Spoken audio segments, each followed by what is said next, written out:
Unfortunately, something that we take for granted in all our lives. All of us are participating in something or the other. We're participating in a social event, we're participating in activities at home. All of the things that we take for granted are often a big deal for children with disabilities. They're either not provided the opportunities for them to be a part of activities around them. Even if they are provided with these opportunities, it often comes with clauses. Be a part of in a way where you are involved in an activity, where you're paying attention to an activity. That's in a sense what participation really means. What's really important over here is to look at an individual with a disability beyond their physical impairment. Look beyond what their challenges are.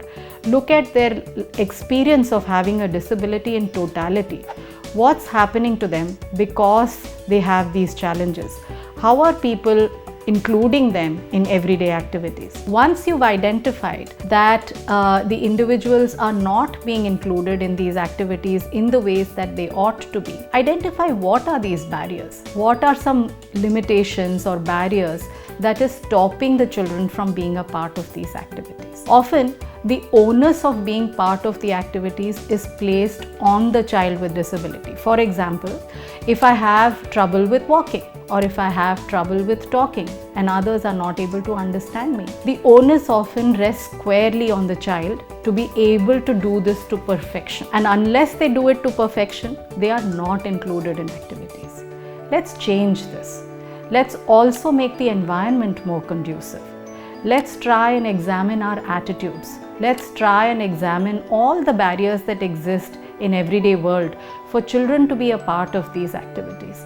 And then see what can we do about these barriers. It's often a coming together of both.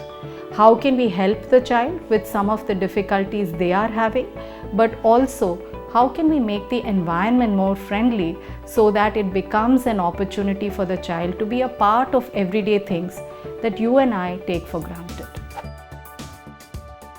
So if this individual is having a difficult time talking, are there ways in which I can work around that? Are there some ways that I can help this child communicate? Maybe they're not able to speak, but maybe with the help of a device, they will make their ideas understood. If they're not able to walk, the motivation behind wanting to make them walk is to help them move from one to other place so that they can enjoy some of the things that you and I can enjoy. Can we make that possible in other ways? Will a walking device, an assistive device, help them? Will a wheelchair help them do all the things that we hope that this individual will be able to enjoy? When the North Star shifts, we are able to work on things that are more meaningful to the child and the family rather than working on short-term goals like these. And often the risk of some of these short-term goals, like being able to talk better, walk better, read better, write better, etc., is that the goalpost keeps shifting. You're never happy with where you've reached.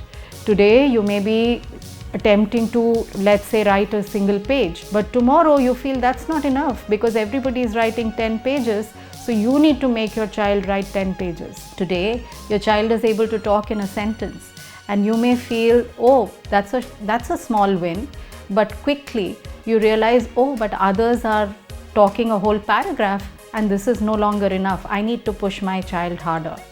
And in this exercise of pushing yourself and pushing your child harder and harder, you lose sight of these small wins. You lose sight of these small successes.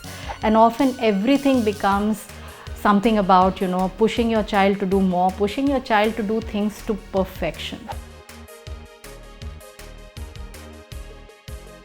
It's time we examined what is this perfection? What goal are we really working towards? Is this really meaningful for us? And to see what's really going to make a difference in your child's life and in your life and try to work towards that.